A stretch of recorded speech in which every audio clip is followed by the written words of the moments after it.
Yeah. Hello, everybody. We decided to start off a bit later, but nevertheless, I want to welcome you very, very much here in Utrecht. Second day of spring and the first day of our global meetup. So great to have you all here, and it's really an honor to kick off this special meeting for us. Once a year, we do have a moment where we invite all special people for us around ourselves, and it's not about the quantity, it's really about quality. So happy to have you here. All people with total different backgrounds. Yesterday I've spoken to many of your international people, different backgrounds, different nationalities, but I think what we do have is one very special thing in common. And I want to ask you, before I fill it out, what do you think that we have in common? Give you this one. Lenneke will. Who wants to say something about that? What do we have in common? Ooh, yeah, she wants to say something. Sorry. It could be anything, but what do you think we have in common? I think we are community-centric. Yeah? Community-based. All of us are community-based. Guy wants to add something. During the talk yesterday, we came up with a vision that we are all refugees. We are refugees of the old economy, the command and control economy. So we are looking for new places. Definitely. I think we agree all with that. And who else? Kees, can you say something about that? What do you think this whole group, including yourself, because Kees will have a special role in this Good morning meetup. to you all. I think what's connecting us is love for people. Love for each other. So that's the basis of sharing ideas, things.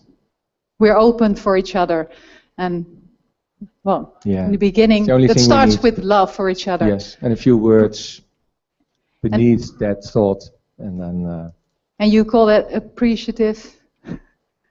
If we could develop, or maybe I think you already have the art of language and the art of appreciative inquiry. That then you have all the instruments you need to connect. Absolutely, thank you. Bram, would you like to add something from Amersfoort? One of the hosts in Amersfoort? Yes, we have in a roundabout way, we have some connection with each other because we are interested in sharing knowledge, and we all have met seats to meet in some way, and now we are here, and we are very curious to look to our co-workers at Seats to Meet, I think, and learn about it to make us better people, to collect people with different interests. Absolutely.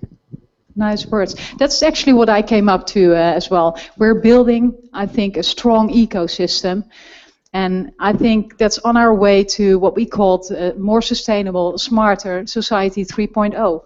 And I think that really needs a new way of working together, connecting to each other. And you are together with us, the changemakers who try to make that happen. So that's what we have in common, I think, more or less. But we do have a lot of differences as well, luckily. And that's why we asked all of you to share with us your expectations of this meetup. And who of you used the serendipity machine to check in? Did you already manage to do so, Cynthia? Yeah, you found it and it worked? So you're on the screen just on the back here. Well, I hope you really, who of you didn't do that yet? Because I can tell you where you could do. Please, let me invite you to do so, because that's really where the magic happens. Of course, we bring together a group of people who will find each other anyway, and it's not that many people, so I hope you all are able to speak to each other and get to know each other. But this magic machine will help you to really experience what serendipity is about. There's an algorithm behind it, and that will make connections, and I think we just have to trust it, that it's not for nothing. So just look who you are matched with, and really go and have a chat with each other and see what you can mean for each other. Joyce, Hardeman, and Gijs, Jasmijn. So get in touch. That's actually what I want to invite you to.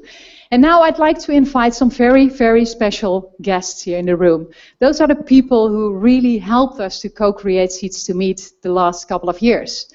And those are also the people who filled out part of the program today. So may I invite our key operators, Elise. Tiana will be there later on. Elise de Bres, welcome. So at least you know a face of these very important people. Marcel, could you please come on stage? And then I have Nienke, Martine. Annette isn't there at the moment. But she will join us later, and she's a host of the other location, Meeting Plaza here. You will see that later on. And then we have Felix in the house. Felix from Amsterdam. So those are the 4 cities. We will invite you later on. But maybe these ladies want to tell something about Utrecht and where you are now. And they are our hosts, so they organized the whole program around this. So please, can you introduce yourself, ladies? Lenneke? Yeah, that's easier. Hello, everyone. It's nice to have you all here together and at our location, Nienke and mine. And we're so proud and hope to give you some nice experiences. And in Utrecht, we are going with some of you, and we have a nice program. And I hope you will learn something about the sharing economy, how we do it here. And maybe you would like to tell something? Yeah, really nice to meet you, and we hope you enjoy this day with us. Thank you. Nienke, thank you. Hi, Elise. My name is Elise. I'm from Seeds to Meet Station Amersfoort and also the Binnenstad in Amersfoort. There are actually quite a lot of people from Amersfoort here. Also from North, sitting here. And there's Katie, Gijs, Sita, and Joyce probably joins later on. So if you have any questions about any of the location, feel free to contact us or ask us anything. We'll take you on a little program. Oh, I forgot Petra. She's over there. We take you on a little tour, and you also have to get your legs ready because we're going to climb the tower, which is in the middle point of the Netherlands. It's a very high tower with a nice view. It has a lot of steps. Now, it's slightly lower than the Dom, but only about 10 steps or so. So, Steps high. Thank you, Elise. Hello again, I'm Marcel, and today I take some of you to 2 locations in the Netherlands, and they are located in Den Bosch and Eindhoven, and I hope I will be inspired by you, and I hope to inspire you on this little trip. Thank you. Great, thanks. And later on you will meet the colleagues, business partners of Marcel as well, which are Luc and Rocher. But they will join us tomorrow and later on today. Felix, Amsterdam. Yes, Amsterdam. Waiting for you in Amsterdam are Andre and Semina, my colleagues. I'm first bringing you to our brand new location, Amsterdam Connected, where we are going to do a small Seeds to Meet safari, where we actually combine traditional globals and all these new, cool, excited co-workers in a very quick ideation session, and then we're going to have a nice dinner at Meet Berlage, our first location in Amsterdam. Great. And do you go to Amsterdam Connected? Yeah, we're starting there. Oh, starting there. Okay, great. Well, that will be definitely a great program. Thank you, Felix. So, well, we'll see what happens. Do you want anything else to share, or for now that's enough? Thank you. Thank you very much.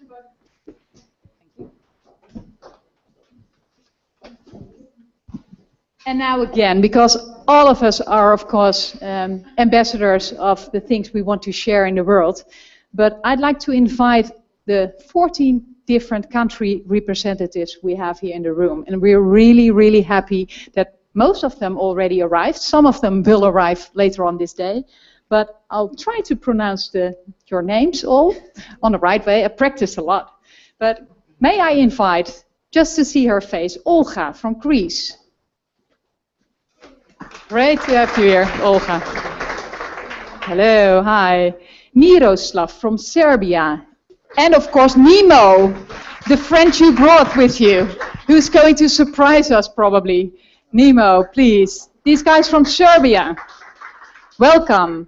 We have Mindaugas from Lithuania, and he's the second time already here. Great to have you again, Mindaugas. And Luka, has he already arrived from Slovenia? Luka will be there tomorrow. He's the one who will be there later on. So that's Slovenia in the house. Matija, Croatia, welcome. This man really represents the whole co-working industry in Croatia, isn't it? You tell all about it later on, probably. Gabi from Hungary, originally, but she's living in the Netherlands right now, isn't it? Great to have you here, Gabi. And then we have Betsy and Audrey and Mike from the USA.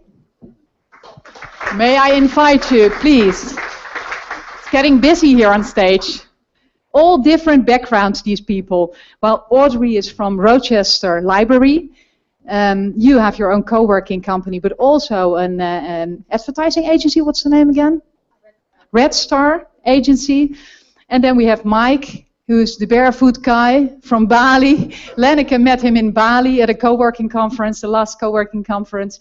And, well, we met you before online. But he's traveling all around the world to share stories, and really a global nomad, Andres. We'll get to know you later. And then, of course, we have our very special partners and people from Brazil.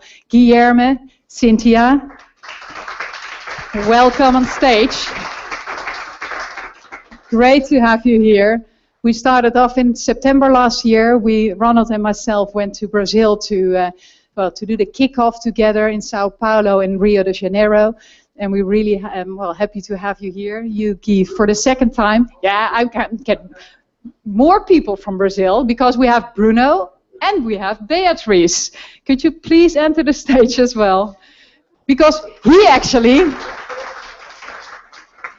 this is the guy who does all the work and who really spreads the story. So welcome to have you here. And Beatrice, where are you taking the pictures? That's really special. Sorry?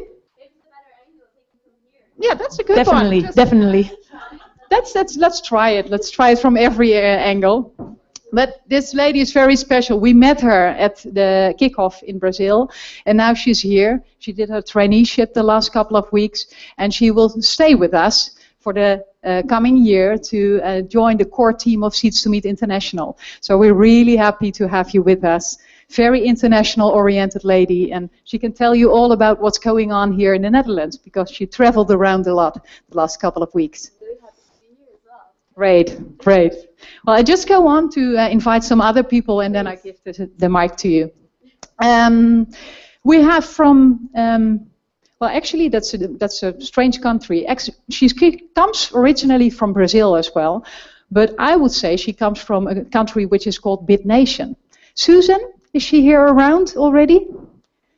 No, she will join us later on. Len? Yeah, she will join us later on. Can you say anything about that? When she will join us? Not yet, because I didn't receive a message. But I think it's she's virtually around all the time with us, but we don't know where. She's from BitNation, and she will do a workshop tomorrow. So I'm very curious about BitNation, and she's telling us about everything. Definitely, we'll meet her later. Yeah. Then we have Matt from Belgium. Is Matt here? In the house. Hi. I didn't meet you before. Hi, Matt. Great to have you here. UK and oh, great. Yeah, we do have some people in the UK, but you can meet them. Yeah, great. And then there's a guy who's called Stef, who's very important as well. You know him, don't you, Stef Kuipers? But he's traveling in Australia at the moment, and he wanted to be here, but that was a bit far. So next time he will be there. Really a great ambassador as well. And then, of course, we have Teresa from Germany. Therese, where are you? Great to have you here. Therese is also part of our sales team, sales group, and she's working very hard at Seeds to Meet for events lately, and also a refugee project. So a lot of things she's working on from Hamburg, well, until since a few months. Yes. And before she lived in Berlin, so she knows all about the German market. Welcome, Therese. And then we have Nienke Willemsen. Where are you? Our traveling reporter, also with a camera in her hand. And Nienke is a very special Dutch lady who we met a few months ago. And now she's also part of our sales team, sales group, and she's living in Portugal, a Dutch lady, but really focused on, entering the Portuguese market, don't you? And doing a great job there, don't you? I hope we will on that application soon. You're working on it. Yeah, but you just started living there, so just take your time. But it's great to have you there, and I really see you as a global nomad, what you've all told me where you've lived, and still very young. How old are you? 22. 22, and you've lived in which countries? In Scotland, in Suriname, and now in Portugal. And in Holland, don't forget that. So great to have you here with us. Thank you. And then we have Si Hong from China. Welcome in the house.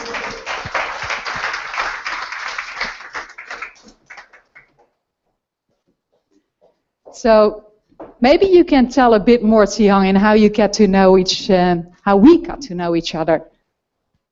Yeah, actually I'm based in Holland, but I also travel a lot into China to do the business. It was end of the last year, one of my business partner, then he said, we will have a meeting in Utrecht.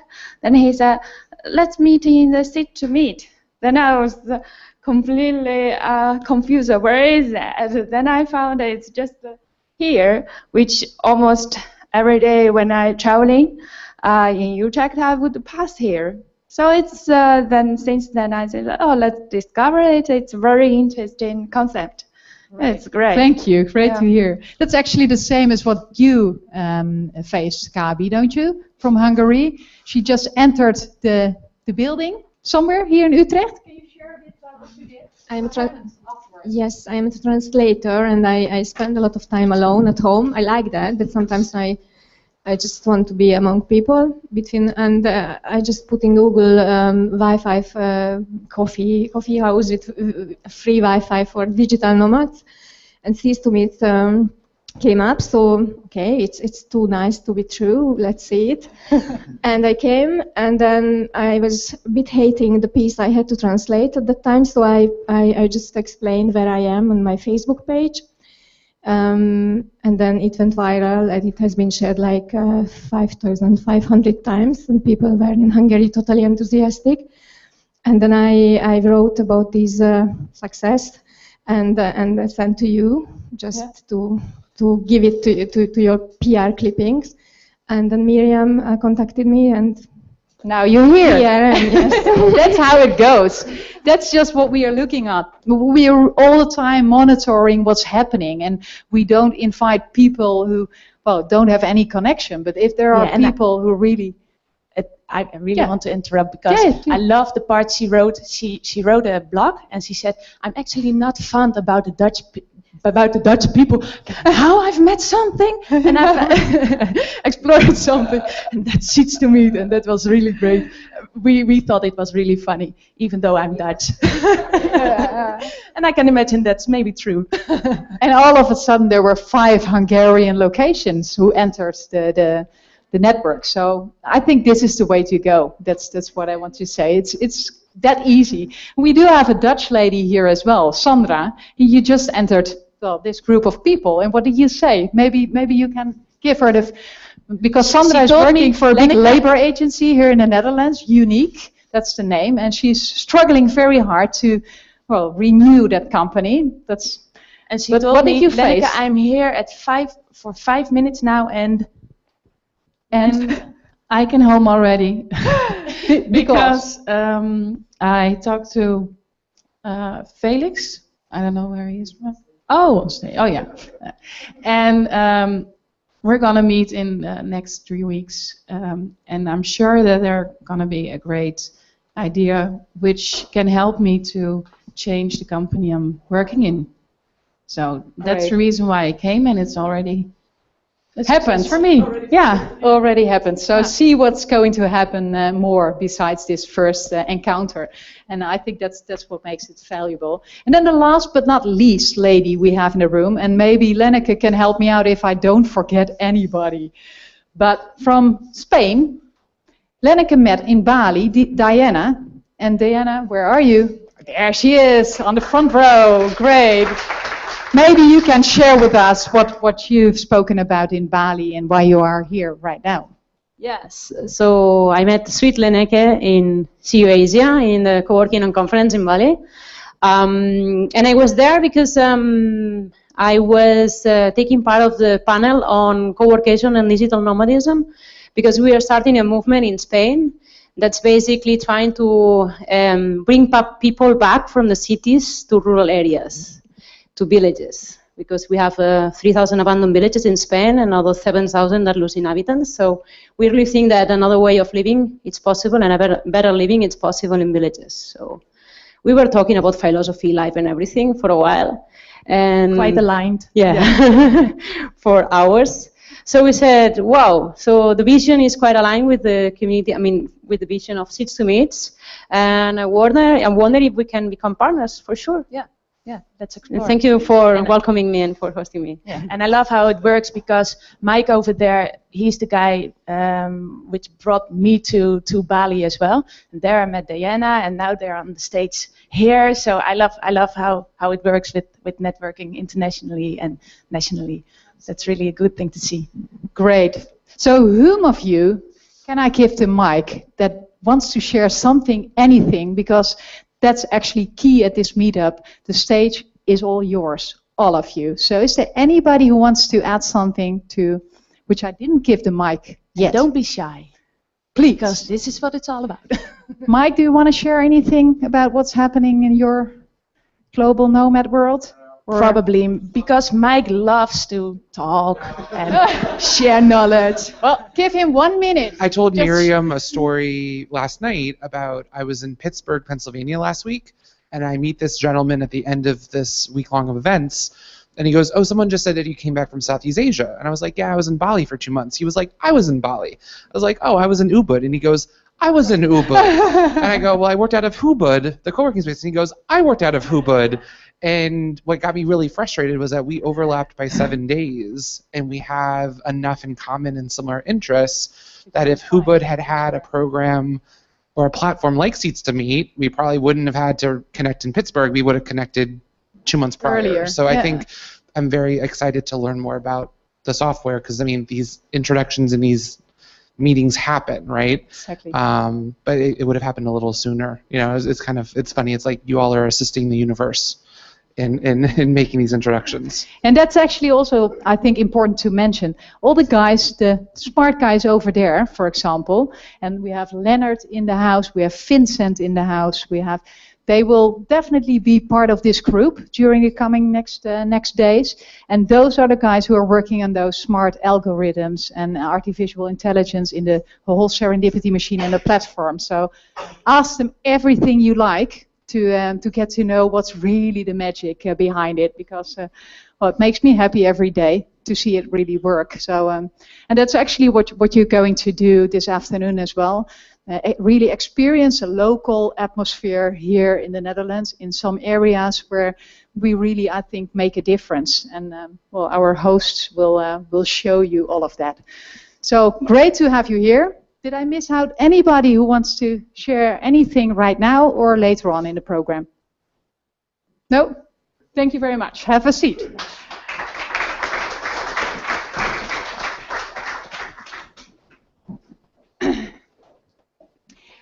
Well, and before we go on to the next very important thing, where we give you an update about everything we're working on lately and where we stand right now, and what we would like to focus on together with you guys, is that I want to invite you to really share everything we do here together, because we do have a live stream, so people in your own country can can look at the live stream and see what we are doing here. So it's today and tomorrow. We do have 2 links, which I will share on Twitter, and maybe our reporters also will share those links. Beatrice will do that. So please share it with people you want to share it with in your own network, so they can be here anyway without the physical part. And then I'd like to ask you if anybody of you is good in writing blogs, making videos, or whatever you want to create in terms of storytelling. We do have a great Seeds to Meet magazine. There are a lot of people reading that and following that, so please help us and share the stories, what we are doing here right now. It's very much appreciated, because the more stories, the more people know about what we are doing. And then if you share anything on Twitter, Facebook, or your own networks, please use the hashtag S2M Global 2016, which is somewhere on the screens. Yeah. We'll share that at the Twitter stream. S2M Global 2016. And then we can find whatever you share. Ronald, are you ready for this? Always. Because I think I told everything I'd like to tell. And Lenneke and Vincent will help you out, won't help you out. You do it all by yourself. But if you need any assistance from one of us, just let us know. Heb jij een revers?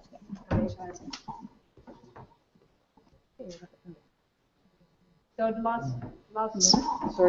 last thing I would say, really feel at home. Ask anything you'd like to ask, and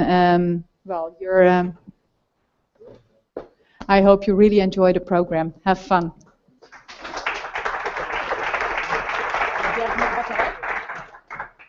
Sorry? Ja, ik ben oké, dankjewel. Okay, thank you, Marielle, for a very interesting introduction of this program. I would like to share with you some of the contextual elements why we are having this conference and why we think it's important to meet up every now and then in real life and face-to-face. So I will do a little contextual presentation of about 20 minutes, then we'll have a coffee break, and then we'll see where we are with Seeds to Meet at this moment, and I will do that by interviewing Lenneke as well.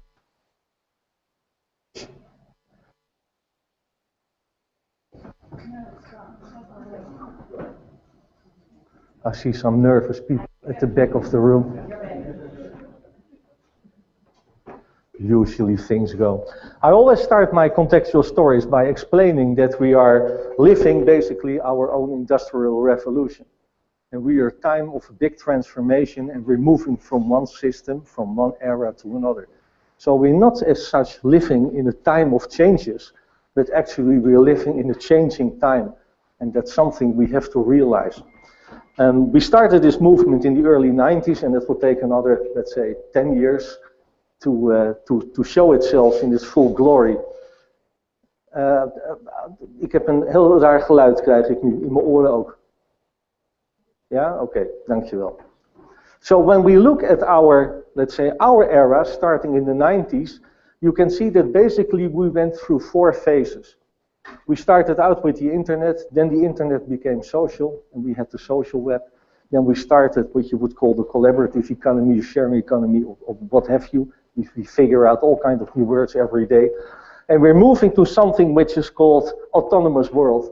And in the autonomous world, let's say, the internet as such, and a lot of equipment will be connected, Internet of Things it's called also. So finally we're moving to the last stage of what we think is our transformation era. And that means that the best still has to come of this whole period. We're just seeing the beginning of this new era and the possibilities, and it will take another 5 to 10 years for what I always call Society 3.0, just to give that new era a name, for us to reach Society 3.0. And obviously, if you discuss Society 3.0, you can't get away from the big platform thinking, as we see them right now. Our friend from Chernobyl, Neil Gorenflo, calls them the Dead Stars. And that's one of the developments we are seeing, that some remaining larger companies become larger and larger and larger.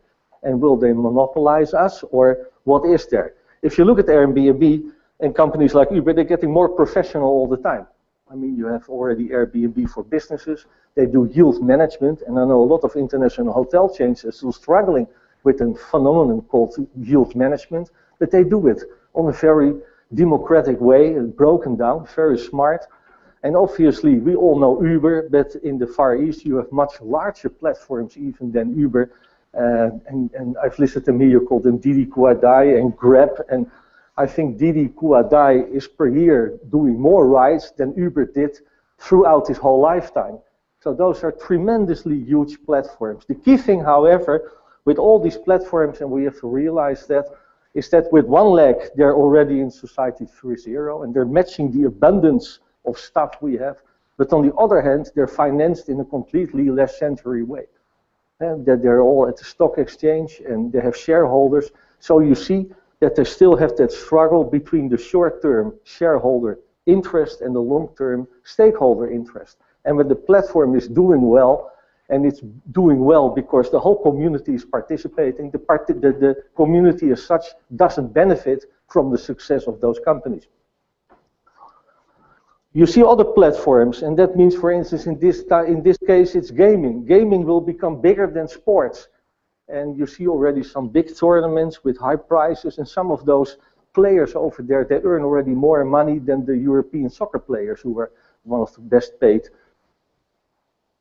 sportsmen in the world, like they are in the States. And it's a weird world where you have adults going to a stadium, looking at screens, seeing kids play video games in virtual reality. I mean, what is it? Is it reality? Is it virtuality? So it's a mix, it's a blur of things. And you see already some manufacturers, they are producing hardware, and they call them avatars. You put them on the chessboard, and then all of a sudden you're connected to the virtual world. So you see already the blurring here of the virtuality, reality, but also of the old world and the new world. And obviously that's where we have to go to. You see whole countries as a platform. I mean, you have a country like Estonia, and they come up with the e-residency. And that means you can do business in that country, you can open a bank account, you can have the services of a public notary, etc., without ever being there physically. So I'm an e-resident, I pay 50 euros. My credentials are checked, my identity is checked, and you go to the embassy here in The Hague of Estonia, and you pick up your residency card to take your fingerprints and your photograph. So they have established my identity, and that I'm not on a particular list or something like that. So that means they want to have the ambition to become one of the largest countries in the world. However, it's going to be one of the largest virtual countries in the world. And that's a very smart move.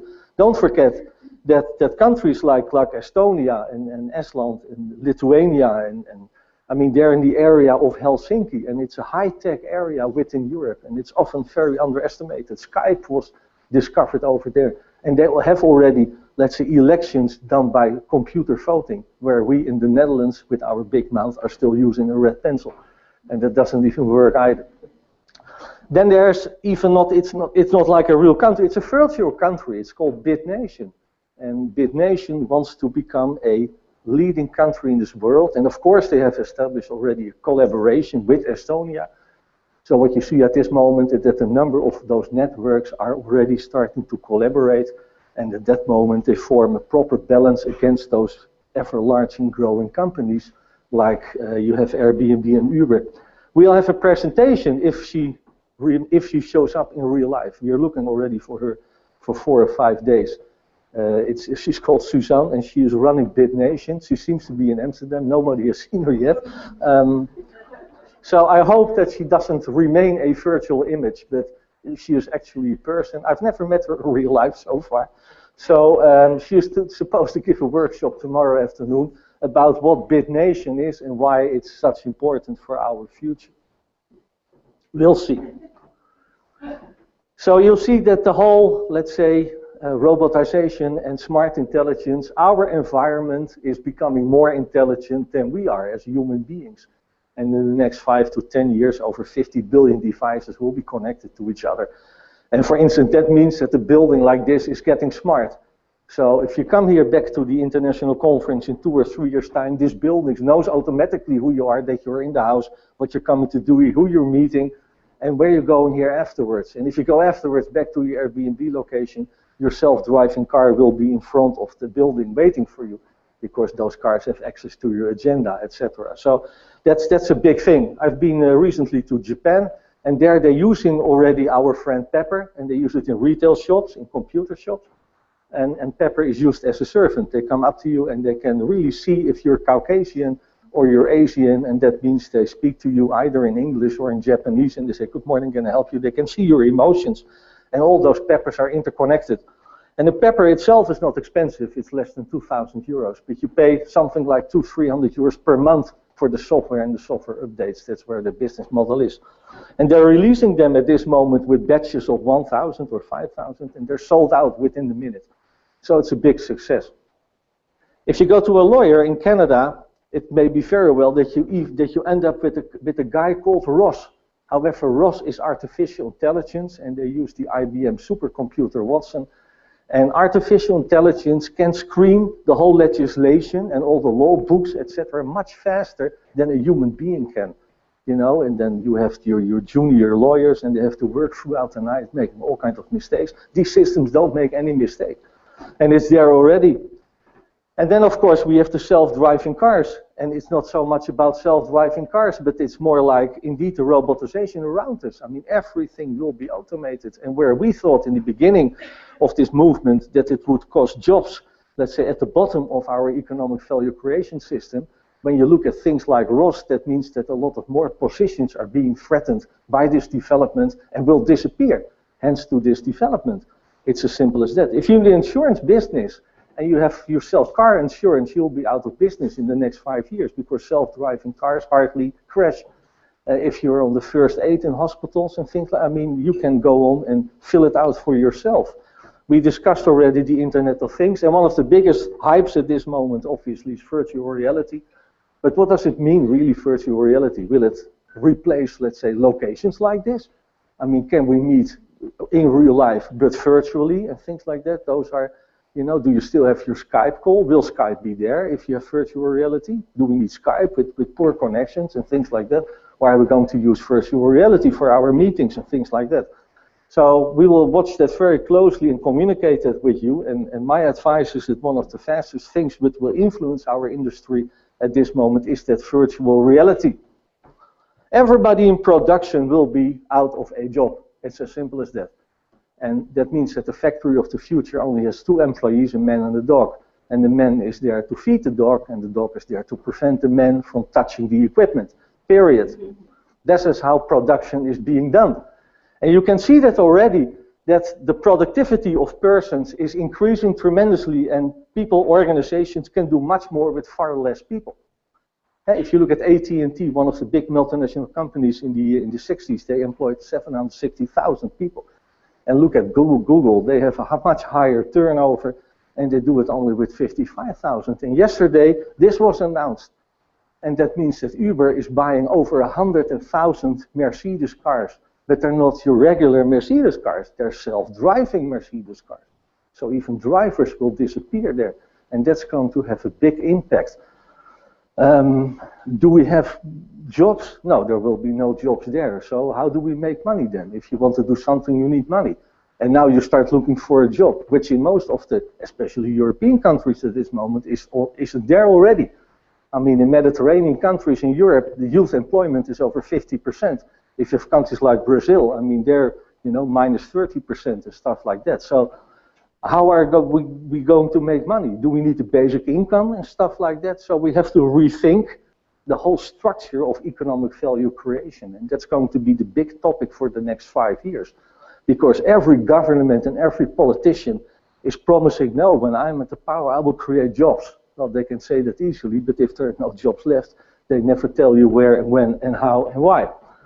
But that's up to the politicians. So it's time for a new type of economic system, an economic model. And in my book, Society 3.0, I call that the interdependent economy. And that means it's much more a value networked creation. So we're leaving the value chain.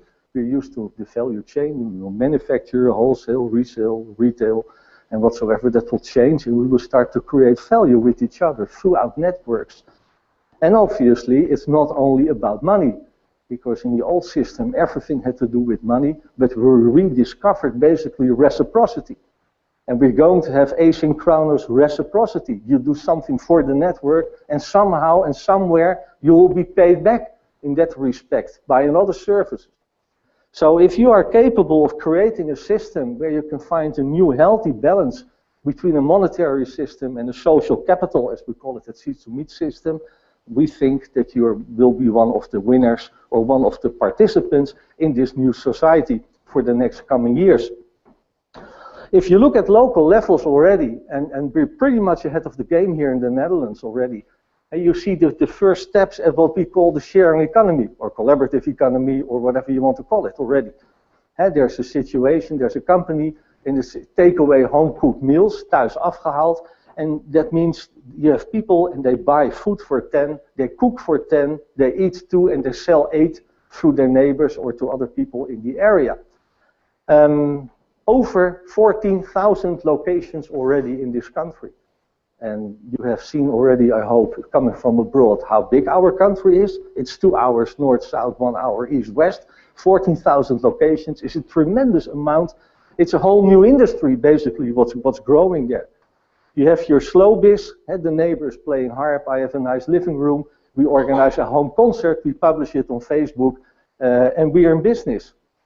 Rechtstreeks is shortening the value chain and is making sure that when we eat tomatoes, they're not coming from some country far around this world, flown in, by plane, but just from your local farmer around the corner. And then you have Peerby, and Peerby is basically sharing stuff you use at your house, like drilling engine or lawn mowing equipment and stuff like that.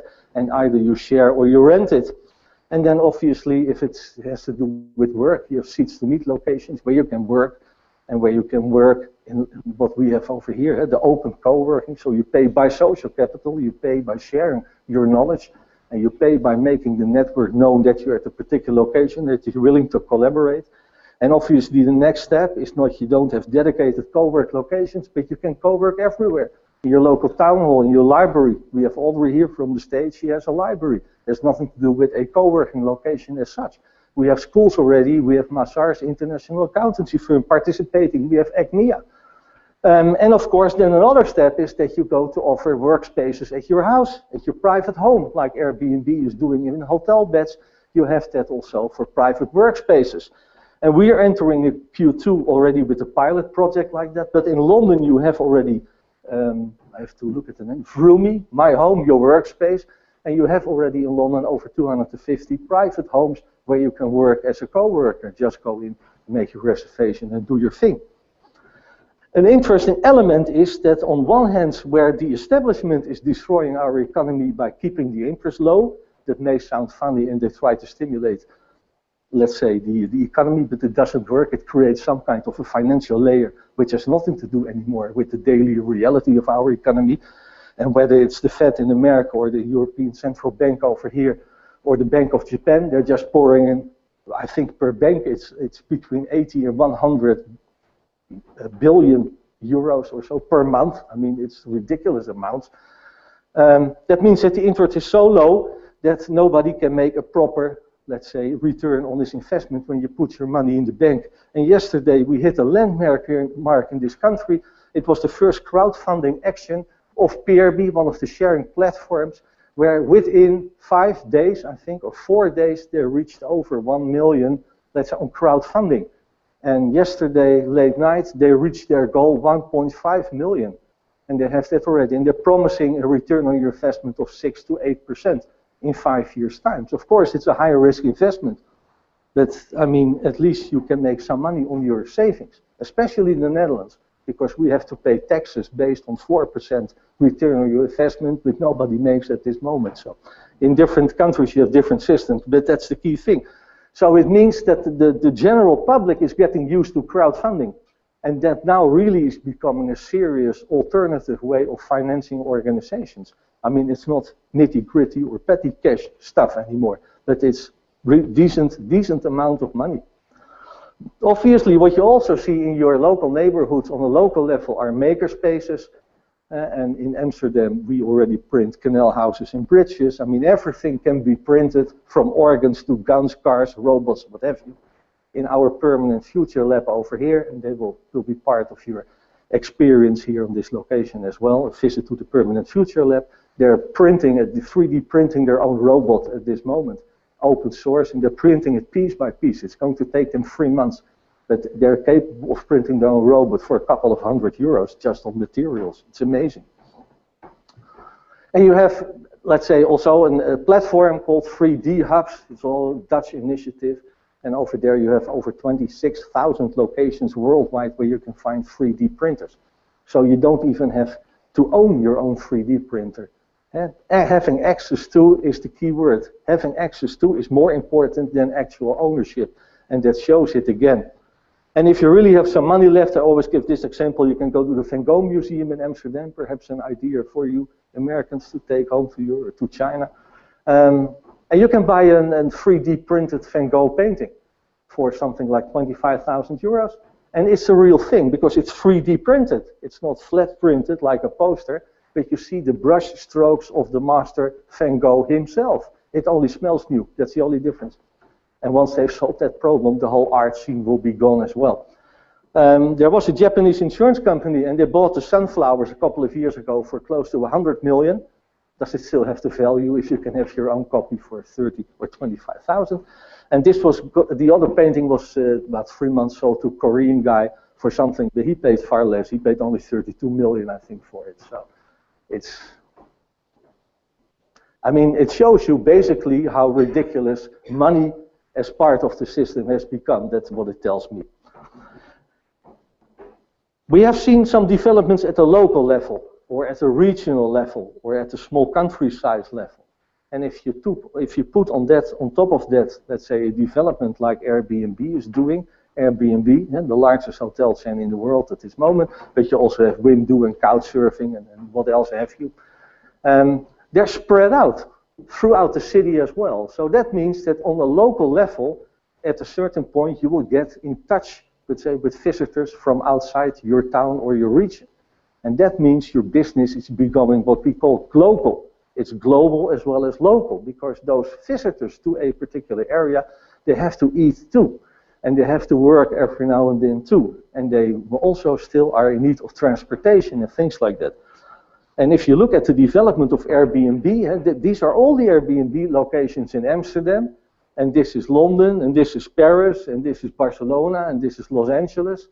It means we're going to have a whole new dynamic way of creating economic value. So it's either working together with people from all over the world on a local level. And that's where you will find those new networks, and that's where the new collaboration will take place. And you see already a lot of new activities, like key services and repair services and cleaning services for all those Airbnb locations and stuff like that. And you see that other initiatives, they start their own Uber type of company, local cooperatives of cab drivers, and they use the same technology as Uber, for instance. And you see then that local initiatives, they use things like Waze. And all of a sudden you see that smaller companies and larger companies are merging, and they use each other's facilities. And Google came up with something called Fi, and that means they're going to be a communication company as well, a telco, and that means that's the end of T-Mobile, Vodafone, KPN, or what have you. They will be out of business within the next 3 or 5 years. So if you have relatives over there, warn them. If you have shares, sell them. You also see that those larger organizations can be competed with, if you still want to use the word compete. You can copy them or collaborate with them. You have Mata Hotels, a Spanish boutique hotel chain. They have a location close to the central station in Amsterdam. And they offer Airbnb type of services. So they also offer private homes and apartments around their hotel. So they extended their services not by creating a larger hotel, but they're creating larger and more services.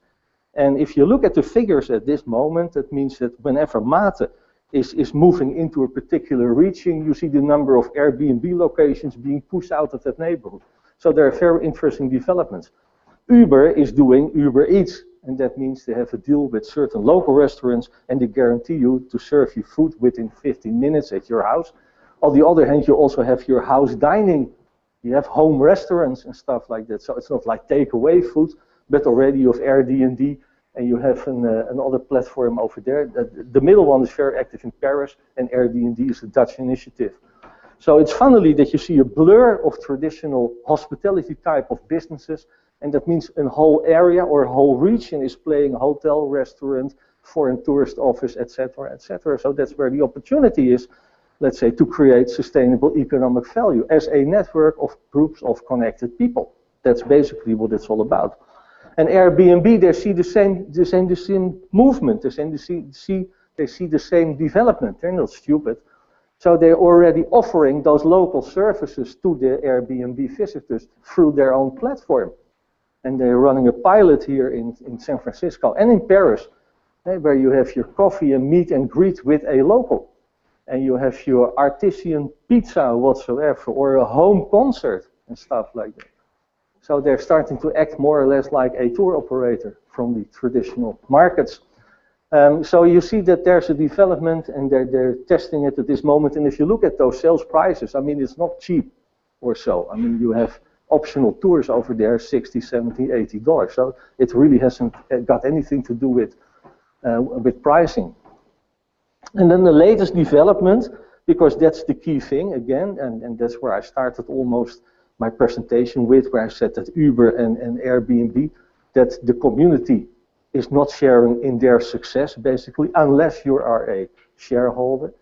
And you have that new technology called the blockchain, and the blockchain is the underlying technology of the Bitcoin. And you see already a lot of platforms coming up, and blockchain technology makes it possible to start working with what we call decentralized organizations. And a decentralized organization has a shared ownership. However, it's a dynamic shared ownership, and that's a big difference between a traditional cooperative, where you're a member and you share. But dynamic shared ownership means that if you share a lot within the community, you are rewarded for it. If you're on vacation for a month and your participation in the network is low, the amount of ownership is going down. And if you present your car to the network, whether it's sold or not, you can be rewarded. So you still share in the governance of that, the way you run, let's say, the platform, and the way eventual profits are being shared. So dynamic shared ownership is the new form of a cooperative, basically. And you see people are still turning back to cooperatives because they have the feeling they want to have something like shared ownership. However, the new technology is really improving that model in a very, very progressive way. So that's one thing. And another thing is what we're seeing at this moment, that Seeds to Meet locations are great to meet people, to connect with people, and to start growing your business. But then all of a sudden you're only with a team or 2, 3, 4, 5, 6 people. You don't have a regular organization behind you. So temporary, that's solved by all those incubation and acceleration type of programs. But the more natural way of growing is that you have access to that particular knowledge when you need it. And that means you see already software platforms coming up called Teamily and called Partup. Those are Dutch initiatives. They're based partly on blockchain technology. And they assist you, even if you have a team or 2 or 3 people, you can have access to the same knowledge and stuff like that, like multinational and large companies have. And it's project type of software, and they help you through the process. And they help you to find the right people at the right time when you need specific knowledge elements and things like that.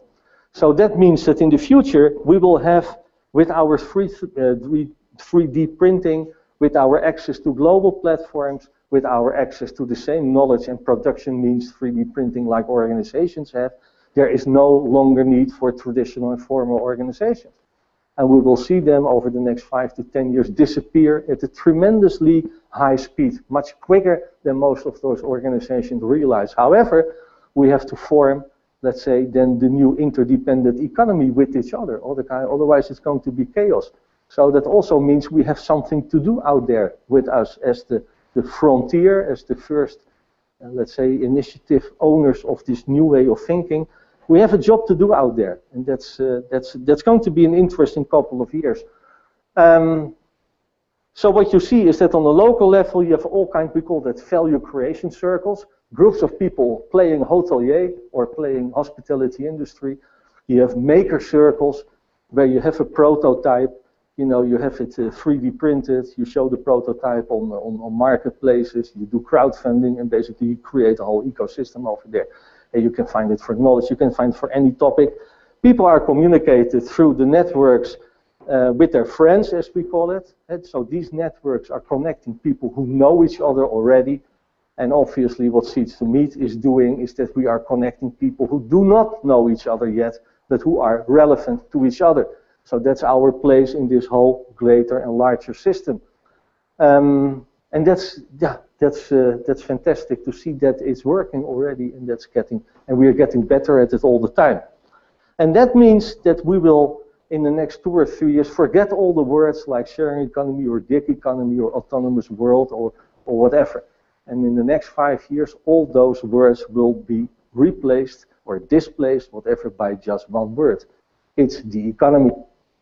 And it's the economy of this century. It's the economy of Society 3.0. Thank you for your attention.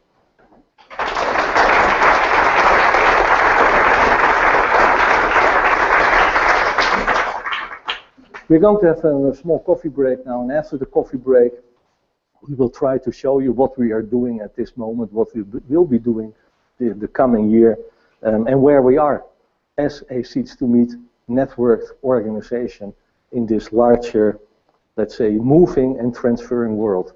Let's say we'll be back in about 10-15 minutes. See you around.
Shall we move on?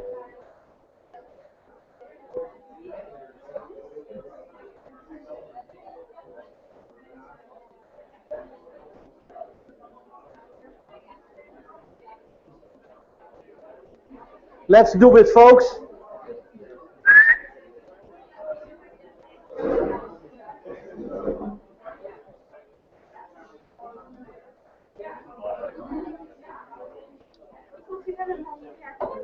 Ik heb natuurlijk de kennisnetwerk van Elise. Ja.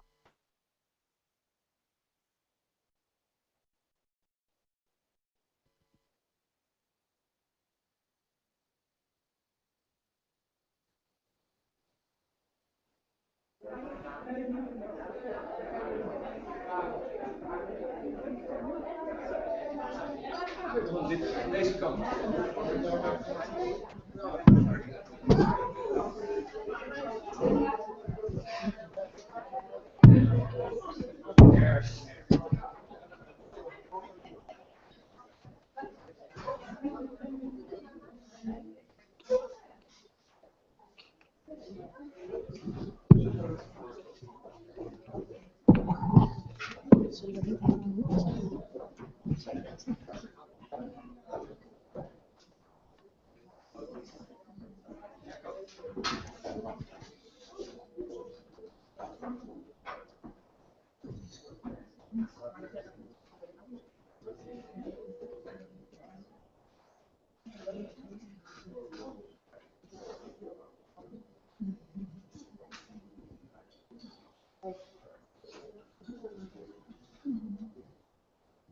Our leading technology guy, Wouter, is wishing he could improve the speed of the coffee machine, right?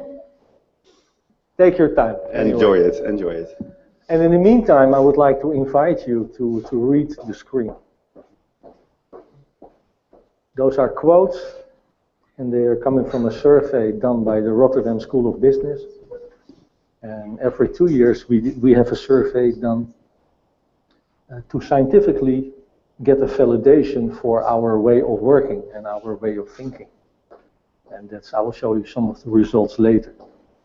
That when people are being questioned, they also come up with some quotes. And there's a whole list of them, and I selected 3 of them because I think they tell us something. And in the meantime, I invited Lenneke and Vincent to join me for this part of the session. It's less sending from my side. Anybody, any idea what it means, these quotes? What can we learn from them?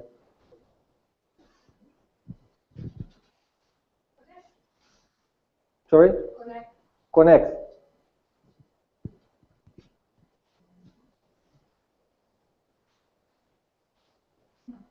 Anything more? Yeah, connecting is very simple. Connecting is simple. What does it tell us about Seeds2Me? Value. Value. In a sense, how we create value? Or You are definitely creating value. So you're filling a gap. say that again. So you're creating value by filling a gap. And what are we filling up then? So you're filling the gap between the space, the sense of space, or the sense of the potential opportunity of meeting somebody interesting, and like the real fact of doing it. Yeah, not for taking or for being a co-worker means that you get collaborate with others, or not for, let's say, working remotely means that you will find the right people, but this is kind of making it happen.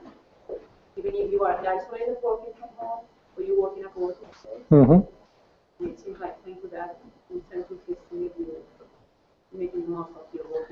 Yeah, so what it tells me is that basically that Seeds2Meet is about people and not so much about locations or the hard or the software, and that's often what people think, that you need a certain standard of your location. Obviously, you must meet particular requirements of your local network, you know, like proper Wi-Fi or stuff like that.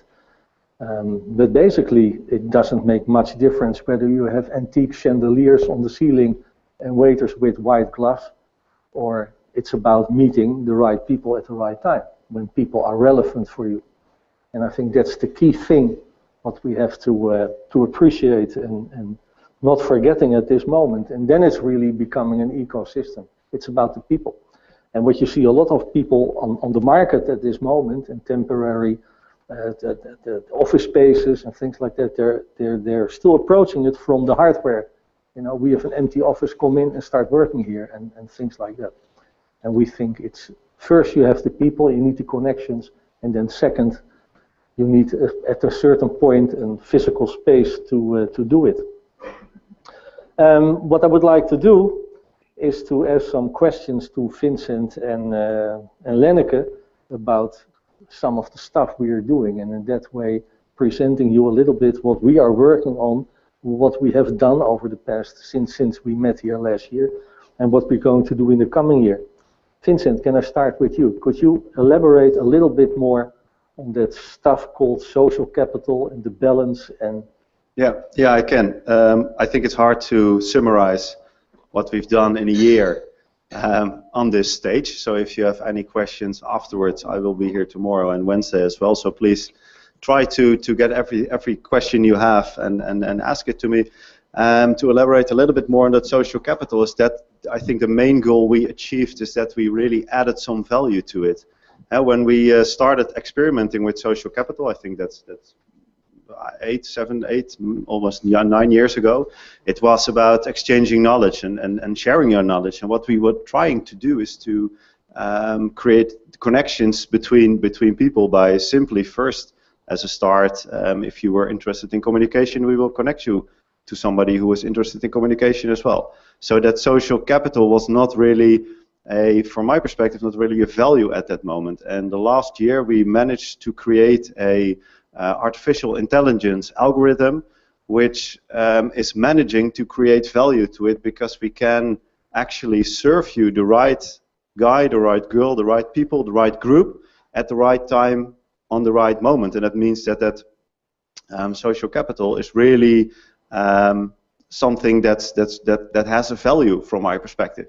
And I think that's a great and giant step we took, I think in 2015, and we're still working on it. To explain a little bit about the hard side of that technique, is that when you, for example, are building a website, it's very normal that it loads within 1 second. I'm very enthusiastic when a visualization of the algorithm is loading below 1 minute. And that means that it's still something that we're really upfront in that technique, and that it's something completely different than just showing communication or matching communication to communication. So we took a great step. We're not there yet, but I think we are definitely on the right track. Basically, what we're discussing here is what you would call big data. Right? Yeah, absolutely. It's a tremendous amount of data. Yeah, absolutely. If you run it on my laptop, my Apple MacBook Pro, the computer crashes. I mean, those programs are that heavy. Yeah. So we need it indeed. How do we solve that? Who we work with for that, for instance? Where do we get our computer capacity from? The computer capacity is of course stored in the cloud on different. We work with different partners, with Microsoft, with Amazon, and for this specific algorithm, we had to take another step as well, because we are working with a company which is based in the Netherlands, which is quite funny, and they are specialized in creating environments to run algorithms like this, because it's a completely different technique. And you're right, your computer, your web browser isn't capable of calculating all those connections between those people. So we do that on what we call server side. I don't want to make it too technical, but we do that on server side and try to get that to the computer and use as little data as possible. This is basically what the S2M ecosystem is all about, and we have basically, it's called a two-sided marketplace, and that means we have one, let's say, website structure for S2M users and visitors, and we have another part of the structure is for the locations. Can you say something about locations in general, the hub and spoke model, or? You're watching me, right? You're asking me? Well, I think you're in charge of marketplace too for the location. Definitely. So I'm looking at you. Yeah. Yeah. Well, what we want to do at this moment, what you see at the picture is you need an amount of locations, you need an amount of people to make impact. And that's what we are trying to achieve, and what we are aiming for is really increase the network on the philosophy of Society 3.0. And just like how it works, how the network works, we want to spread the amount of locations, to get the amount of location also through the network. So it's not a cold selling or a cold marketing or whatever. It's really using the forces we have. And it's maybe a bit strange to say we have, because we don't have you guys.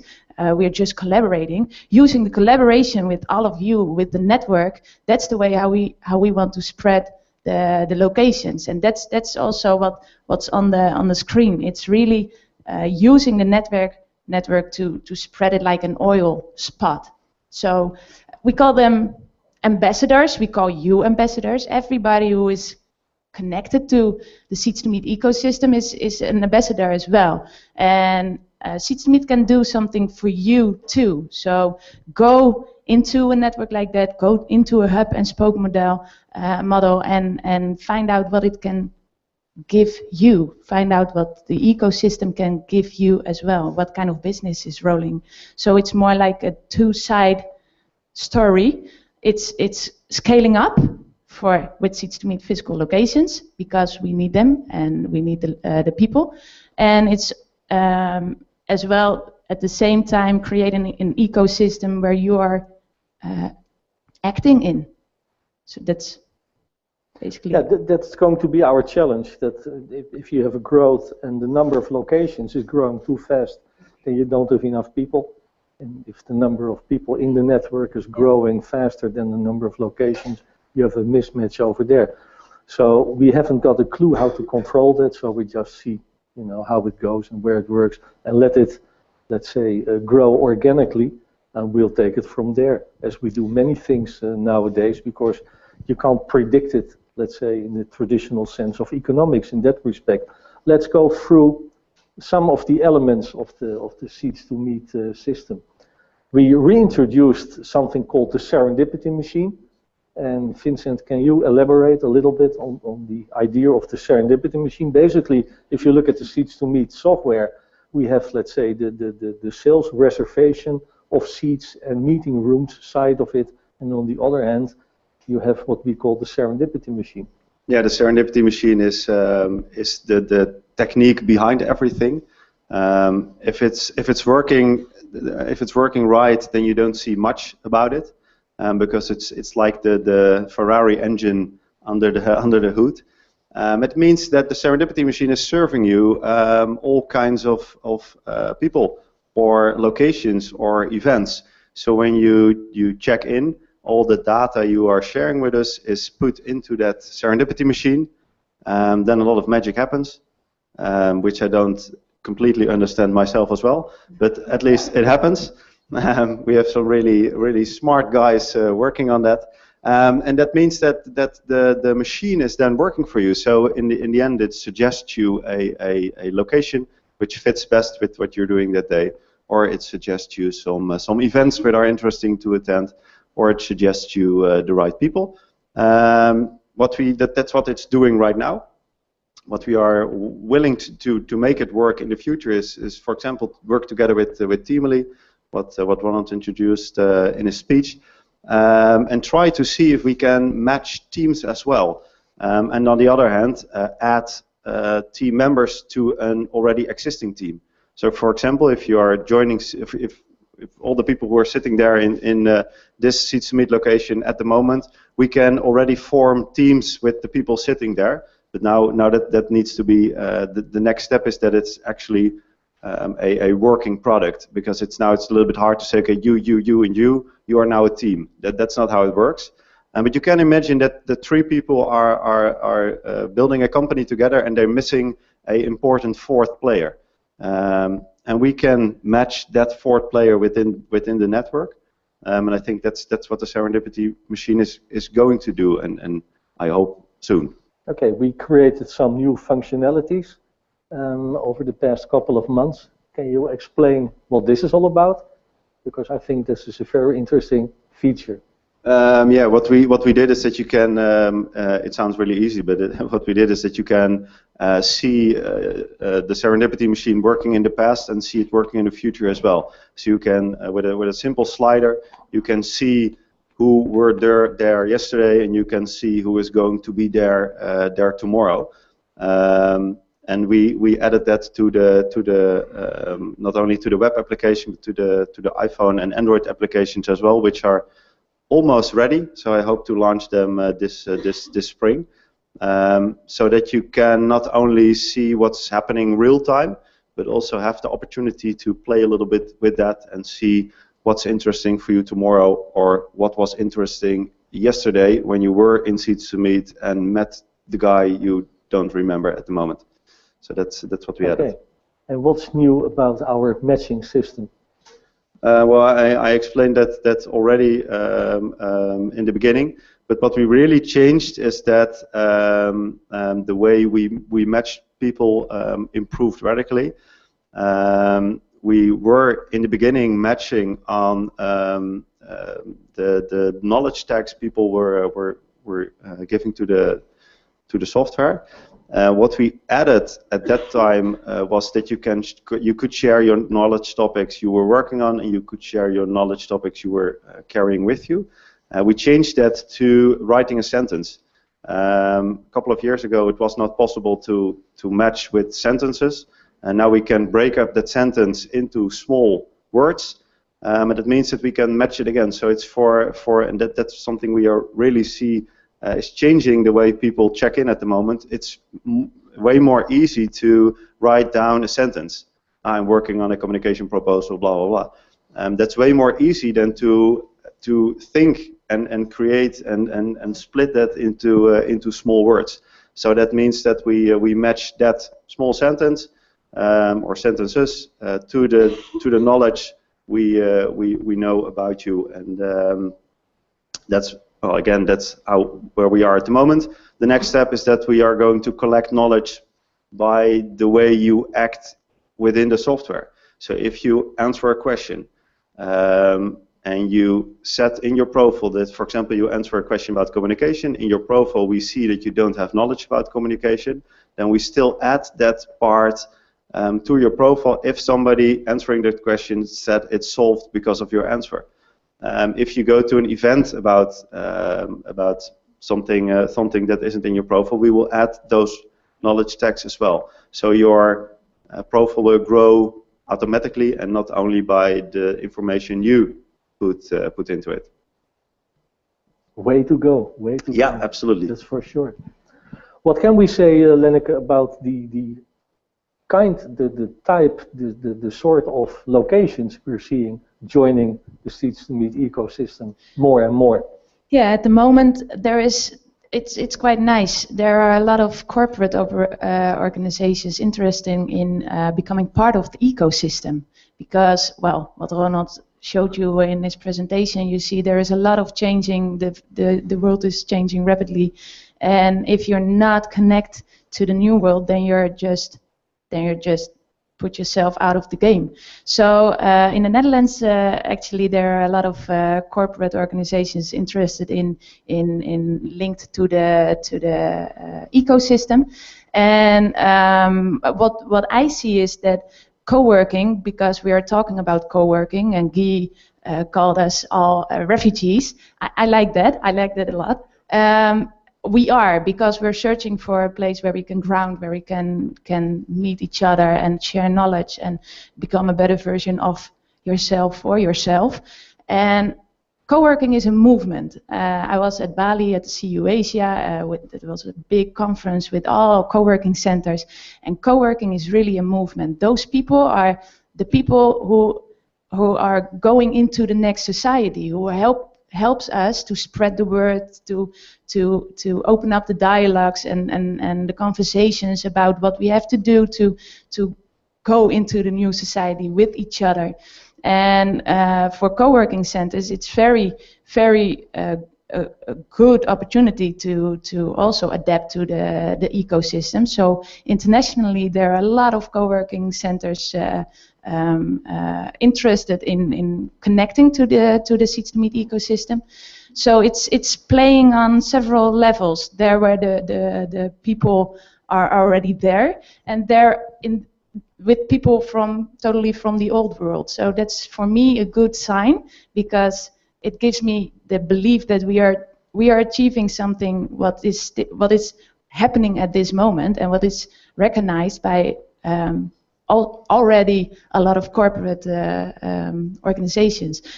Also, some kind of governmental organizations are interested, and maybe I have to call them semi-governmental, because schools and education systems are really looking how to connect to the world the childs are growing into. They have to. So a lot of schools, high schools, primary schools are also universities. We just did a tour for a university from Japan last Friday. He found us on the website on the internet because he was searching on creating ecosystem. So that was quite nice. And they also want to connect to they definitely have to the new world where the children are growing into. So it's on a lot of what you levels. see in some countries in this world, you see that corporate life is starting its own co-work centers. And in the Netherlands, you see that corporate life is already looking for a connection with the existing co-working world. So in that respect, you can say we're on the frontier over here of developments. And it could be very interesting for you to go out to those corporates and try to find some kind of collaboration with the co-working centers. And then you enter what we call a hub and spoke model. And that means that your location will be knowledge-wise and contact-wise and stuff like that will remain a very important player within that new ecosystem. And you can generate then also for your members or your visitors or your co-workers a lot of commercial potentials from those corporates, because they're looking for the answers. So the key thing is don't only look at your own center, but really try to form a new playing field where old and new start to collaborate. And basically that's what we think Society 3.0 is all about. In the meantime, I mentioned that already briefly, we also are working with a program called Seeds for Silence that's really co-working on the rural locations, and we're starting in Q2 with a pilot for working at people's private houses. And we think especially with the new stream of refugees here in Europe, that could be a very nice way to integrate those people in our society, because we think we have something to do there at this point, but it can be done in every country at this moment. So far, we have been looking at people joining us and through you and coming from underneath and automatically, organically checking into our system and become part of the ecosystem of Seeds2Meet. Then they get a free trial period. And of course, our commercial challenge here is to convert them then into paying, because people are paying for the license of the software. Because in the end, somehow we have to make some money left or right, especially in the Netherlands. We still have to pay taxes to the old world. However, we came up with basically with a question for you to help us to enlarge the funnel. And the funnel will be enlarged by a mechanism where we ask you to start unlocking locations. Can one of you two elaborate on that, Vincent? Yeah, of course. I will do that tomorrow as well in the Seeds2Meet carousel. So if you have more questions, I will show it to you then. We'd like to work with something we call minimum viable product, so a small product to test something. And we think it's over there already. It's not the latest version because we're working on it as we speak. So tomorrow you will see a little bit different, a different version, but that's not a problem. We want everybody, and especially you, to help us unlock the potential spaces where a Seeds2Meet could arise. what we learned the last couple of years is that if you enter a spot abroad or a spot in the Netherlands, then you automatically feel within the vibe if it's something like a Seeds2Meet location. And we got a lot of tweets. We got one this morning from a girl from the Netherlands as well, that she was taking a picture in a space, I don't know where, in some other country. In Kiev, okay, in Kiev. And she was saying, this is really a Seeds2Meet space. And that happens a lot. That happened a lot in the past. And we thought, okay, why shouldn't we collect all those spaces, put them on a map, so that everybody can see if he's going abroad, that this is a potential Seeds2Meet location where you get that same vibe and don't end up in a very old business-wise center. And of course, it's helping us also to fill up that funnel a little bit. So it helps us to reach out to those locations and see if we can connect them to the rest of the network. We had a survey done by the Rotterdam School of Business. I told you already about that in my presentation. And we did it in 2013, and we repeated it in 2015. And one of you two, can you elaborate on what were one of the results? What was the major thing we found out? Well, if you look at the slide, you can already see it, that everything is growing, and in this case, that's a positive thing. What stands out for me is that we had a quite unexpected result within the first research in 2013. We found out that from 1 out of 8 people is actually leaving a Seeds2Meet location with a new or temporary job, or at least something he can work on, and that growth to it's over there, from 1 out of 8 to 1 out of 6. So that was, from my perspective, the most surprising result, because in 2013 it was something we didn't expect, and what I didn't expect is that it was that growth in that last 2 years in between. What it tells me is we're getting better at the game all the time. Yeah, absolutely. Yeah, that's to put it short. Absolutely. It would be nice. Okay. Well, the final picture again of the ecosystem. What didn't we discuss yet? Can you elaborate a little bit more on the bottom lines? Well, yes, we what you experience here and what we're talking about it of a lot is about the user side. And we think we miss a total marketplace, and that's the location owner, or let's call them the Seeds2Meet hosts and the ambassadors. So we really want to have a platform for them as well, because you are creating a culture on your physical location, but then you are one location owners with a whole culture, and where can you share your knowledge, and where can you find like-minded people? So we wanted to give you also a stage and also a platform to use and to connect and to collaborate, and that's the Seeds2Meet virtual HQ that is right now, and you all guys are part of the Seeds2Meet virtual HQ, and it's a platform for you guys, even though you're not physically with each other, but it's a place for you to share your experience and your knowledge, because we see a lot of differences, also a lot of similarities, and especially because of the similarities, you don't have to find solutions by yourself, because the thing you are a problem you find out during becoming a Seeds2Meet location, or spread the word of the Society 3.0 philosophy. You probably have the same problems or things or issues that others around us already experience and already had a solution for. So please help each other, and please help yourself out to be active on that platform as well, and create it with each other, because we're spread all over the world, and we really want to create a global ecosystem, and we have to do that with each other. So that's the Seeds2Meet virtual HQ, what I was missing in this conversation till so far. Great, so you filled it out. Then we have some bottom lines left, and I put them over there, because so far we have been following a policy that we say the Seeds2Meet ecosystem is creating a platform for other people to shine on. We are facilitators, and we're not creating content ourselves. So that's why so far we didn't have any programs like acceleration programs or stimulation of economics and stuff like that, because we leave that to the network. So we want to create a stage on which the network can act and can do its thing and can rise and shine. So to give you as an example what we're doing, the locations have been doing here in the Netherlands, is written down at the bottom line.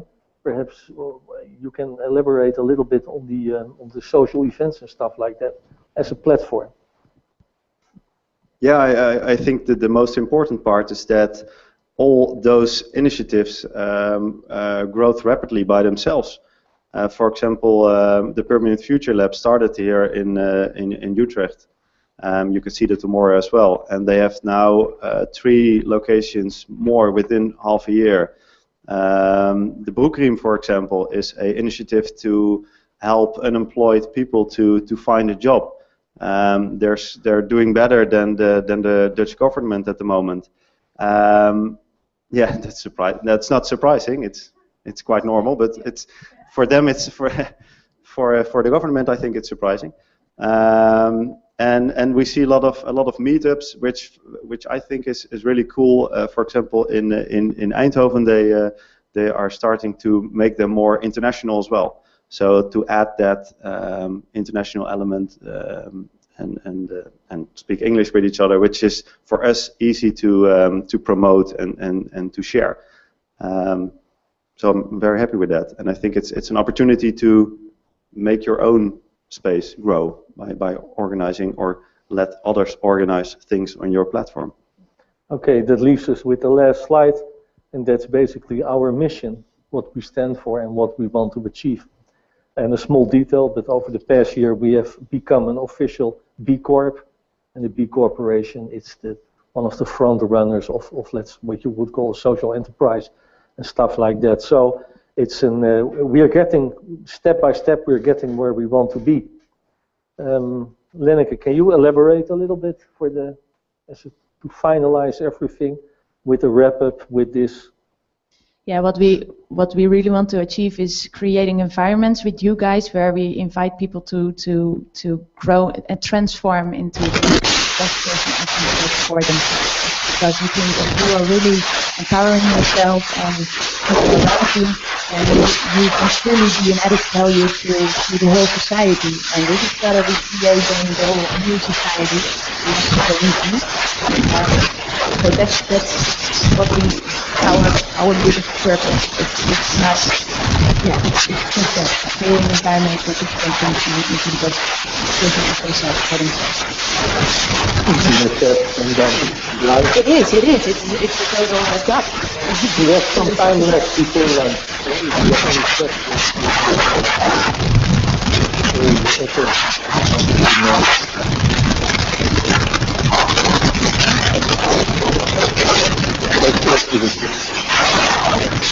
For a space, a project, a community, so let's say location, initiative, or community, which are the pieces that you need to have in order for Seeds2Meet to function properly? For which pieces of the puzzle should be there already? Sorry, again. So for a given space, initiative, or community, which are the pieces that need to be already there for Seeds2Meet magic happen? Yeah, it's most easy on physical locations where people gather. So if they are there, and we have to identify those locations where people gather and where they are. I don't think that's the question. The question is, what's the first step you have to take to make it happen, to make it work? And I think the only answer is you need people. Yeah, creating awareness. And you need connected people, basically.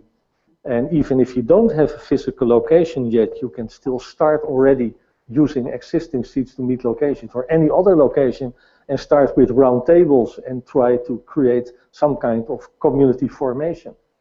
And then you get a shared interest and you're not by yourself anymore.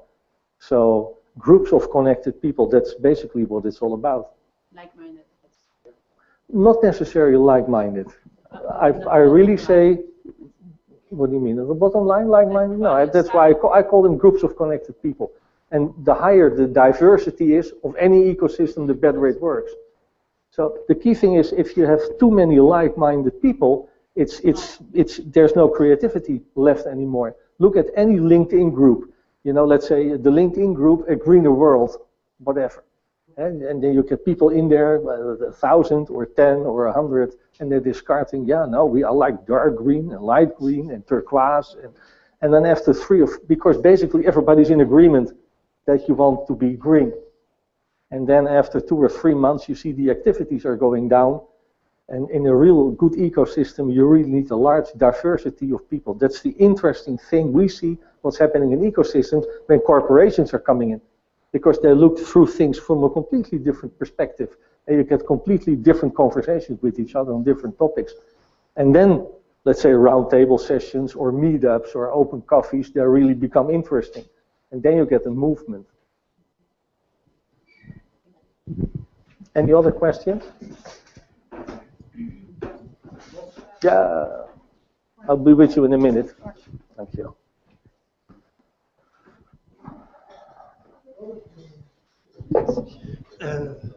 It's very interesting that we are ambassadors of Seeds2Meet, but I'm looking also for some tactics, because when we leave the room, we are looking for the people who are working here. And in our local station, we have different ways of trying to get people in the lounge to get more connected. And I think it's maybe nice to have once in a month for the Netherlands or other people who want to join, of course, to discuss these tactics, the hosts with each other. That I want to, because that is, this is great. We know what we can expect it, but for us it's interesting, the translation to the co-workers. Definitely, and I think once in a month is maybe too less, but okay, so I really want to activate you to become active on the Seeds2Meet Virtual HQ and share those questions and share those knowledge, because it's created by you guys. We don't have the answers on we do have a lot of answers, but not on everything. So we have to create them with each other. But I think it is sensible to discuss sometimes what we here discuss, that we can translate to the co-workers. Also here in Utrecht, because I see so many people, but they are so overcrowded that they have less time to speak to each other. I noticed. Yeah. Sorry. Hey, and feel free to yes, of course, to organize events like that. Yeah. Yes, thank you. That would be nice. Yes, but I think the spreading of the idea is interesting. Great. Sorry. Thank you. We have a question over here. Neil. Is he tweeting? Hello, everybody. First of all, thank you for this presentation.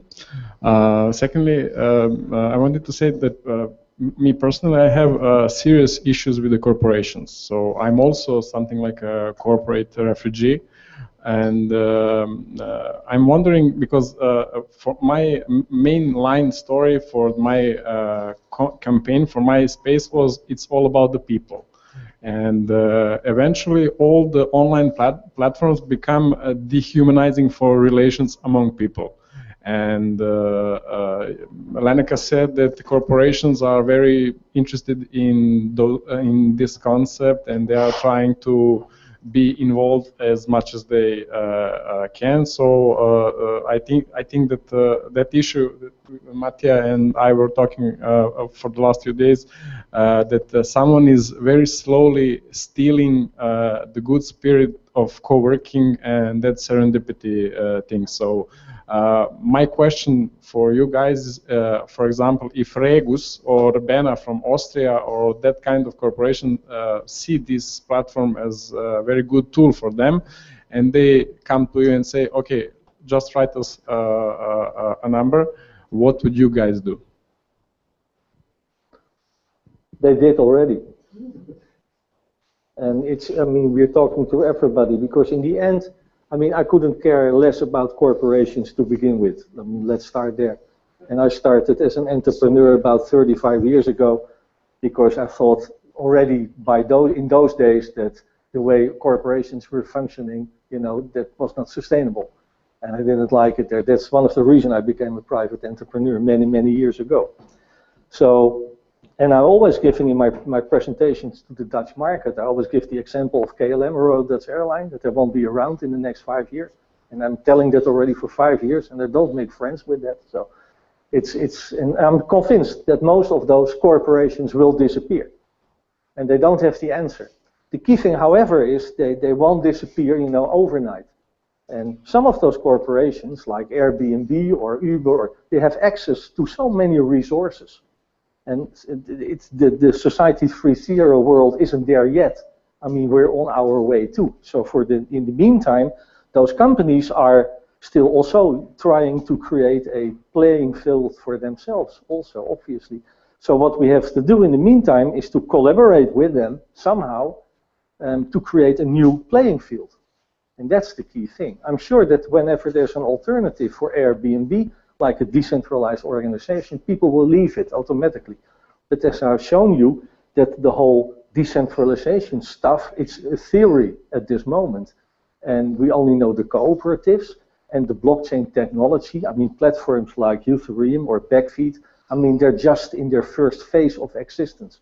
So it will take another, let's say, almost 2 to 3, 4, 5 years that we really have an alternative to go around those corporations. In the meantime, you have good people everywhere. I mean, and not every corporate stinks. And not every corporate is crooks, You have good people there as well. And we see them over here. So what you see is that a lot of corporations already, at least in the Netherlands, they're trying to make the connection from a positive perspective.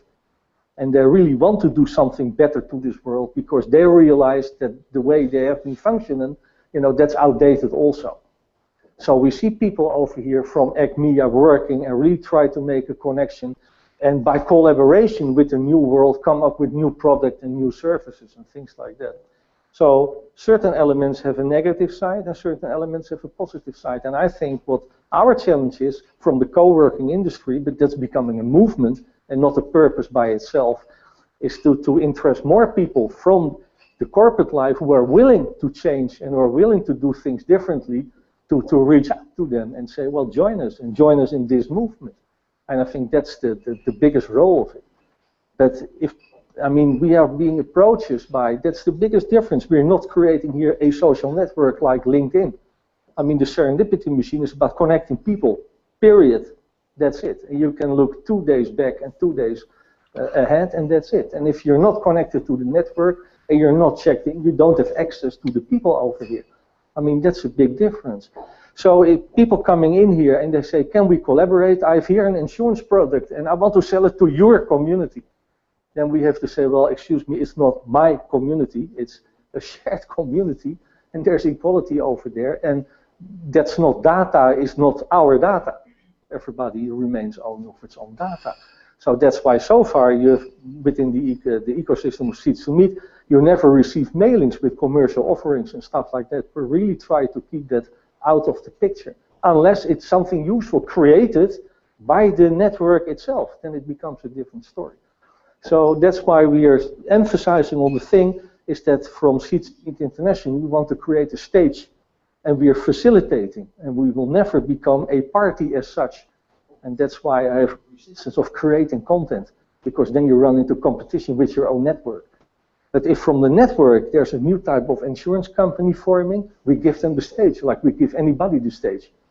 And I'm telling often to those insurance companies, if you want to do business with the community and with the network of Seeds2Meet, go and sit here and work, and make your own connections like everybody else is doing. So it's a kind of long answer, but it's more reflecting our philosophy. Thank you. Does it give you an answer, an idea? Yeah. That we have the same drive. Like I said, it's all about the people. So I cheer and I salute for this platform because I hope that this platform will be totally different and that it will stay human-centered, like some of online platforms are not anymore. No, exactly. We feel the same thing. However, again, if we want to be a movement successful, we have to make a difference. So we have to grow. So that means at a certain point that we may have to find a collaboration with a party from the traditional world. You know, so we could, at a certain stage, I'm just mentioning a name, make a deal with Marriott Hotels, because they're involved in co-working already. And there was a bank in Brazil, and they're involved in co-working already. So we're looking for those connections in order to make the network grow. But we have to be very careful by ourselves, and that's up to us and our technical guys as well, you know, what kind of a platform we are creating. And our challenge or our mission in life is not to create a second Facebook or a second LinkedIn. Forget it. As long as Marielle and here are here, I mean, you won't see that. So that's, you have to keep an eye on that if we're retired. But then perhaps we can decentralize some stuff. We can decentralize. We have time for one final question. Talking about positivity, process, quality of conversation, I have some questions to you. I love the question of Gijs about how to transform what we're doing here into the community, of course. And being your CFO tomorrow, Chief Facilitating Officer, I have a few questions. Are you interested tomorrow in experiencing a form of conversation in which you really can exchange everything you experience today? So really meet up, get off your chairs, find other people. So would you like? Is okay? And if so, that's only one layer of learning. Would you be interested in focus on another aspect that once you have experienced that tomorrow, that you could really take this to your community and try it yourself and be a CFO for your own community. So if you are experienced tomorrow, whatever will be happening, position yourself, picture yourself in being me. And are you interested in getting even a complete manual for this? That's a coincidence. I need to.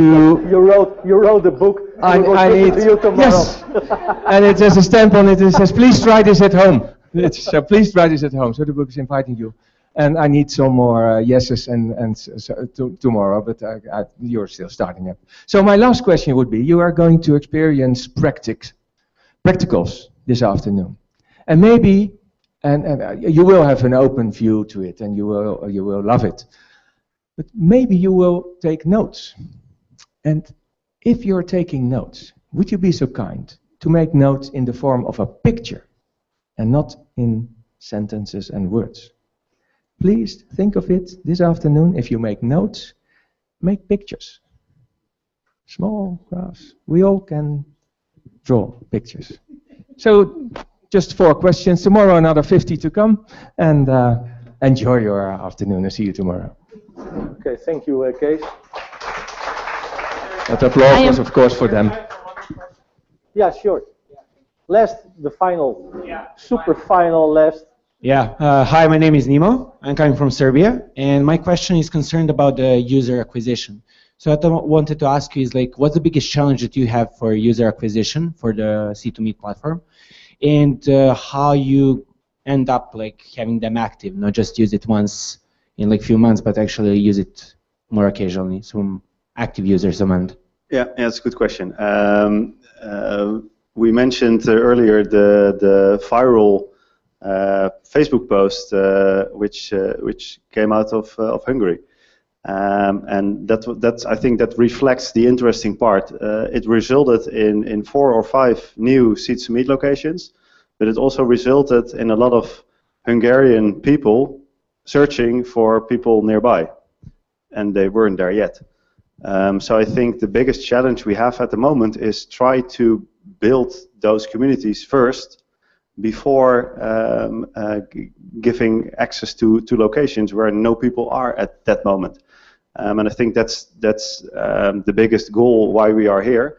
That's why there are already 14 countries literally presented on stage to help us building those local communities in order to take the next step and to make it possible for new users to end up in a already existing, maybe small, but already existing local community.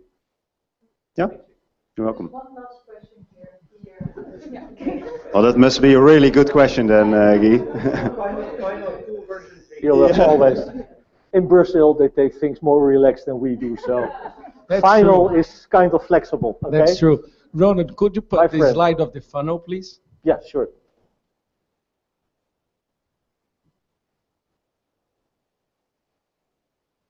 Well, actually, well, the complete funnel. Yeah, right. That's the question. That's the question. Well, actually, the question is related to that top part, the ambassador. And the question would be, how can we as a community, as an ecosystem, we can accelerate, support, and facilitate that ambassadors turn into entrepreneurs? So how can we do the bridge between the top part to the revenue part? And we are now here, 4 people of Brazil. Cynthia, for example, is a owner of a location, so she has her business running. I am an owner of a consulting company that get benefits from being in a location like Cynthia's and being surrounded by ambassadors like Bruno and Bia. But my question is, how can we support Bruno and Bia to be entrepreneurs? That's the question.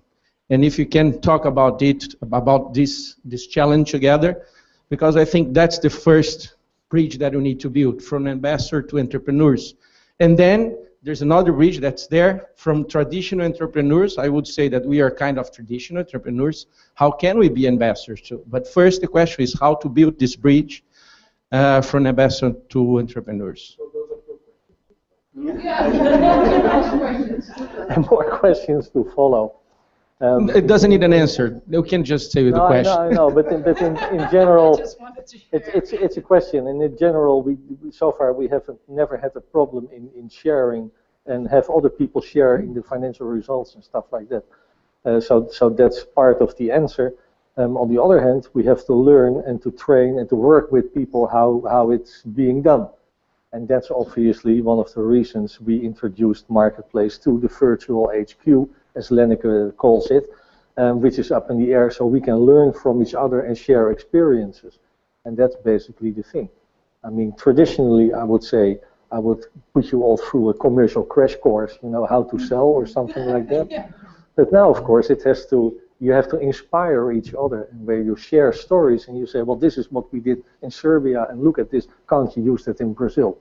So there's not an easy answer, and I think we have to create the answer ourselves with everybody involved over there.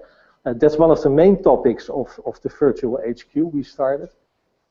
But to be more concrete, there's also a small informal session on Wednesday. Although it's in conference, we planned certain things in between the unconference stuff. And that's where Lenneke wants to discuss with a couple of people exactly this topic. So during the past, let's say 2 days, I'm sure this topic will pass, and we will elaborate and discuss it in an informal way. And afterwards, obviously, we have a couple of ladies here who are involved with the storytelling about the whole event. So we will publish basically the results. That's what I would like to do addressing this topic so far at this moment. But it's an excellent question, because stating thing is one thing, and then executing, that's another thing. And that's usually where Can I share just one thing? Can I share just one thing? From April 5th, it's a Tuesday, each first Tuesday of the month, we're going to have Seats to Meet Hangouts now. So for all of you, you know, it's a Google Hangout where you can plug in. We have 4 time slots, so it's available for everybody around the world. And those are the moments where these are kind of information sessions. So we tell you more about Seats to Meet and where we stand, etc., to keep you more involved, to inform you. And we hope that you continue doing that in a virtual way as well in the HQ. Thank you. I can share it from my opinion. 6 years ago, we started Seats to Meet, and I was replaced from Bruno, for example. And the only thing what you have to do is to get on, take the first step, and we were very much supported by the team of Ronald at that time. And in the years after that, the Seats to Meet locations will support each other. So if we have questions, We always search. There are in the Netherlands a few locations who are searching each other every month and ask them questions. But the only thing you have to do is do it by yourself and create a community and ask each other how to create the communities and build an ecosystem. Thank you, Marcel. Very good suggestions. We are going to have lunch, and after lunch we're going on the safaris throughout the Netherlands, visiting the various locations where the location teams have prepared a lot of activities for you to see how, let's say, a hub within the hub and spoke model is really functioning.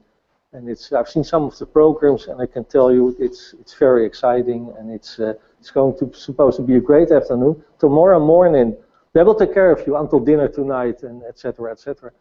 And then tomorrow morning we will meet up here again, and under the supervision of and the guidance of our CFO.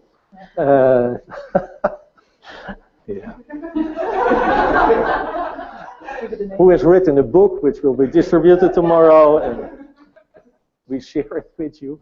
And then we can exchange the experiences, and that's where we can make a start already by sharing experiences, what you all noticed. And the idea of the conference tomorrow is that we start learning from each other, from his personal and different perspective. Lenneke, you have the floor for a short briefing, and then we're out to lunch. Thank you guys for your participation so far, and have fun this afternoon.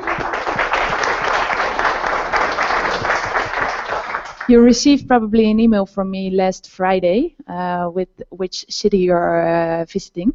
If you didn't receive it, if you haven't take a look at it, that's also a possibility.